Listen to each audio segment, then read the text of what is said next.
parts. And do we have to pay attention to the individual joints? Absolutely. Sometimes you have pathology that you need surgery at that joint, and it's not rectifiable, and we have to make those judgment calls. But a large chunk of my clients are largely successful treating things away from the site of pain. And I oftentimes remind them that, hey, your hip is writing checks that your knee has to cash right now.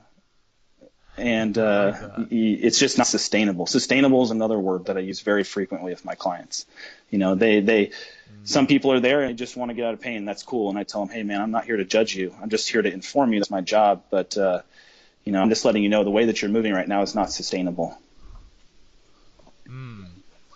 Yeah, I'm wondering about this as well with you and your patients. And that's when people come to see you, you do a treatment on them, they see some improvement, and when they go out their everyday life, they go back to what they're doing. They're working out, they're busting their ass.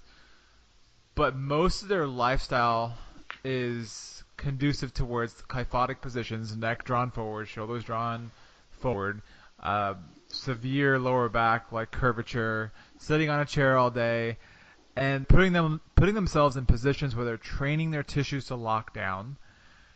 And it seems like all this work, at least for me sometimes, it seems like all the work you're doing can be counteracted with training those tissues to do the opposite of what you've intended to do when you were treating them. So, how do you? I don't know. I guess you could take away their chairs and burn them. I'm not really sure. In the practical sense of things, our civilization has evolved so fast that our bodies and our physiology are going to be behind it no matter what. And there's nothing wrong with that. I'm definitely not telling my clients not to live a modern day lifestyle, but you got to pick your battles. And you got to understand that we know so much more now than we used to. We live so much longer than we used to. Some of these, if you want something to last, you have to put in the maintenance. I think that's true for your home, your car, your relationships with your spouse or kids or whoever, and your body should be no different, except for you just have if it doesn't hurt, it doesn't need to be messed with. Mentality has been kind of really been preached. You hear the term, if it ain't broke, don't fix it.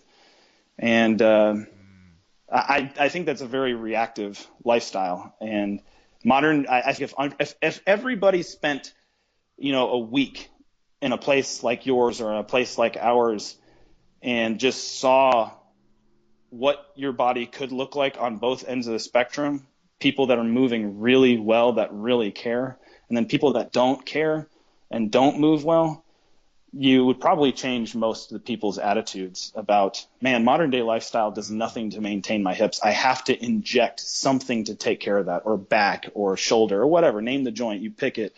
Modern day lifestyle just does a crappy job of maintaining musculoskeletal health, among other, healthy situations, whether it's gut health or mental approach or those types of things. So it's riddled with problems, but if you surround yourself with experts, people that can help you wade your way through that junk, there's some really awesome solutions out there that really they don't take all day to do. I mean, I don't give my clients more than 10 minutes of homework to do, partially because I know they won't do it if they get past that point. But the other part of it is I just don't think you can fix more than one, maybe two things at one time. Let's pick the thing the linchpin, the stuff that's blocking you from progressing, and let's work at that. And then it's easier to change attitudes and behaviors, whether it's, hey, let's get up every 45 minutes and make sure that we're getting out of that kyphotic position, hips locked down, or whatever the case may be, and then we just take it at chunks. Yeah, I think people also, I think you have to find out what is their motivator, where is their drive to live, like what motivates them, right? What are their passions?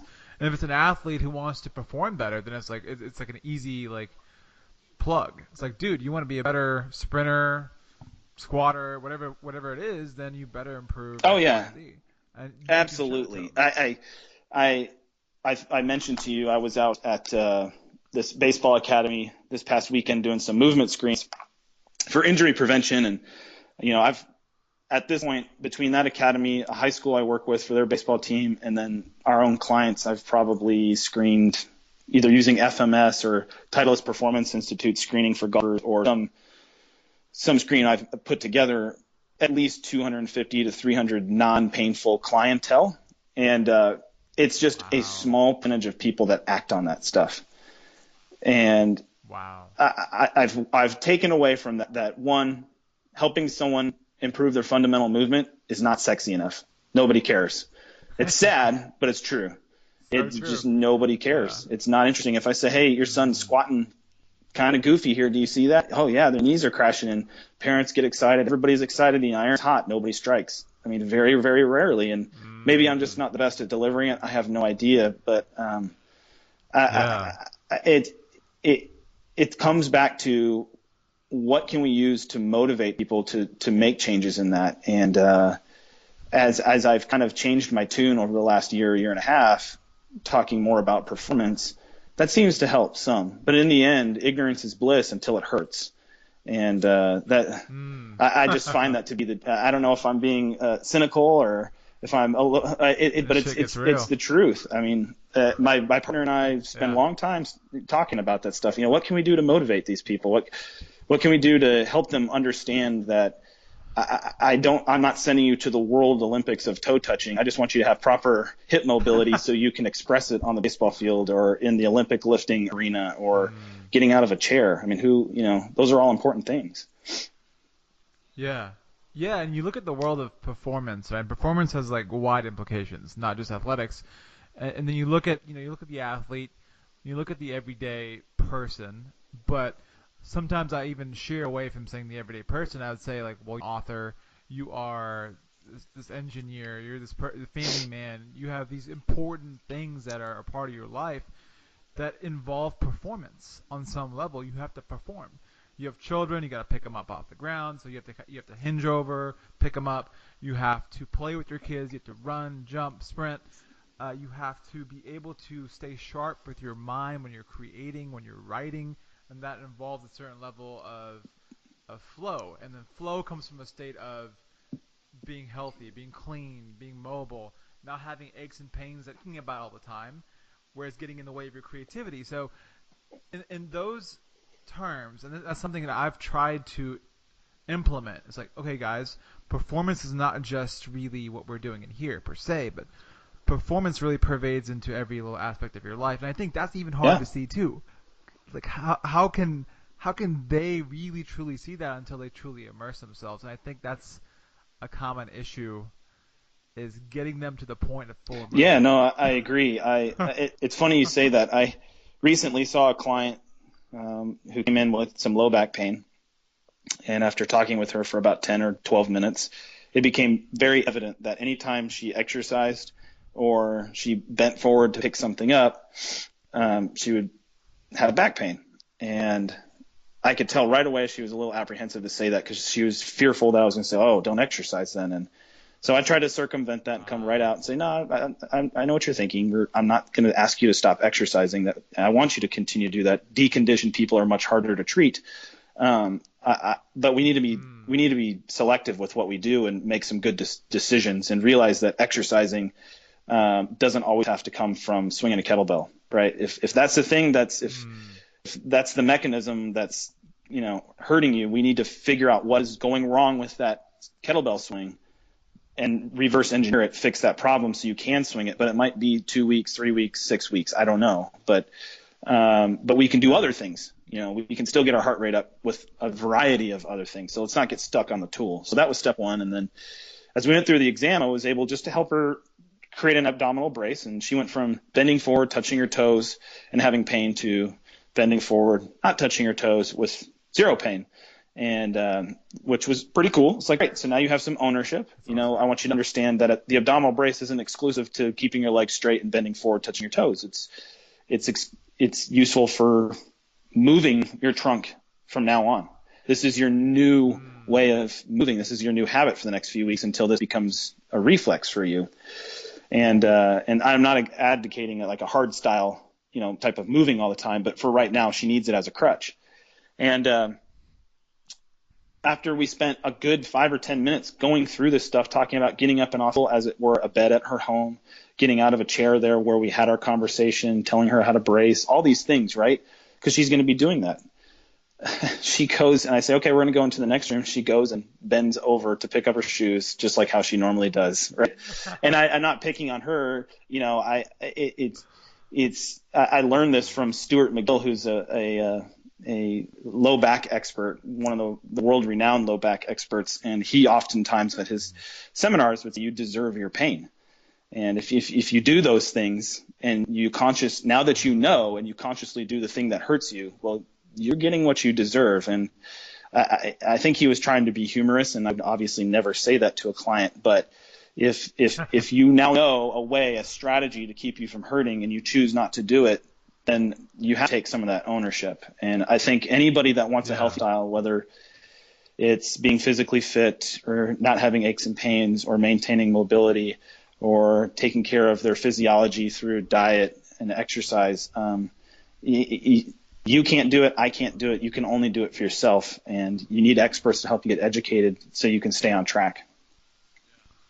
Yeah, I think what you said about taking ownership is really important for people to understand, because I think people kind of just forget about their bodies. They don't take responsibility for it. Like even if you go to high school, they tell you to sit down, be quiet, and listen. And at that point, now you're all cerebral. You're gone. You're not embodied anymore. You're up in your head. And then you go through college, it's kind of the same idea. And then you go through destructive habits. You're doing all those things. And then you get out of college and you go to get your job. And again, you're told to sit down, shut up, and do your work. So it's like, where in that time chronology are you actually really embodying yourself? And then all of a sudden you have to play catch up. It's crazy. My schooling, by and large, obviously public schools, a lot of it was true or false, A, B, C, and D, right? Which makes all your metrics black and white for the most part. You're either right or you're wrong, right? College, by and large, was mostly like that. Chiropractic school was mostly like that, outside of the practical portions of, demonstrating techniques and evaluating people. But you get into the real world and it's all gray. There are no blacks and whites. I hardly get a client that comes in that's either, you can just pinpoint it down. There's always variables. Everybody's different. People will come in and say things to me like, I'm hurting because of this one very specific scenario, but they have all these other pain triggers that are in their life that they're telling me at the same time. And they want to say, oh, well, I bought this brace or I bought this copper band and put it around here. And, we've also put all these other we've implemented all these other things, from corrective exercise programs to being with trainers who are strength training you to changing diet. And how can we just be so dismissive to the whole picture? It's just so much easier to compartmentalize things, and we've been bred like that since day one. We just want an answer, a singular answer. You're either right or you're wrong, and you can move on. And I just don't believe in that.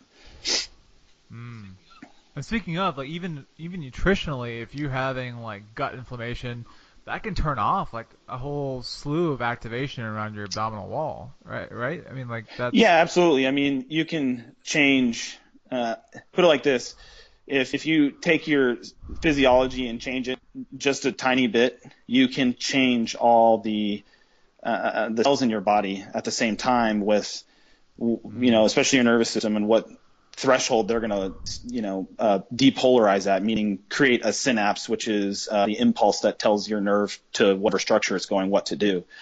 So you see people that are incredibly inflamed with their diets, and then they end up with fibromyalgia, and they're told they have overactive nerves. And you're like, well, how did my nerves suddenly get overactive? Did it just happen one day? Did I get the overactive strep bug and it just attacked all my nerves? It doesn't work that way. This has been a slow process. And now you have a bunch of tender spots because all these nerves are creating all these areas in your body where everything's hypersensitive. So we take away the stimulus, we give you something to block your nerve, and then we're supposed to tell you you're getting better versus let's clean up the environment and let's heal those nerves legitimately, and not just with something that masks their ability to fire impulses. So just to clarify, like your body has all these systems. They're connected. They're communicating with each other constantly, and the neural loop, like the